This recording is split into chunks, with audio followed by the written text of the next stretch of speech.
Buonasera e ben ritrovati con l'informazione flash di New Sicilia e i principali titoli del pomeriggio. Apriamo con lo sciopero degli autotrasportatori in Sicilia.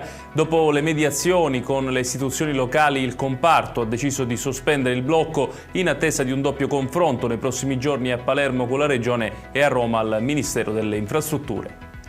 Ora a Catania, dove nel primo pomeriggio è scoppiato un incendio in una palazzina in via Giovanni Prati, nel quartiere Picanello. Le fiamme si sono sviluppate al piano terra all'interno di un deposito. Sul posto sono intervenuti i vigili del fuoco che sono riusciti a domare le fiamme, in corso accertamenti sulle cause del rogo.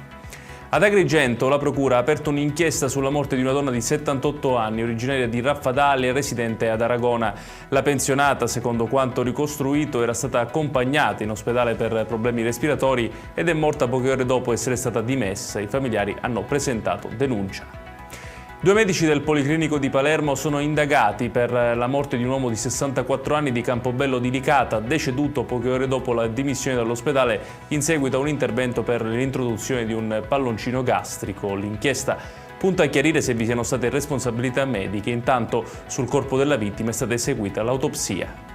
Chiudiamo con il meteo. Dopo giorni di nuvole e piogge in Sicilia torna un clima più stabile e mite. Nella giornata di domani infatti l'alta pressione si rafforzerà portando cieli sereni e un aumento delle temperature che toccheranno punte ben oltre i 20 gradi in quasi tutte le province dell'isola.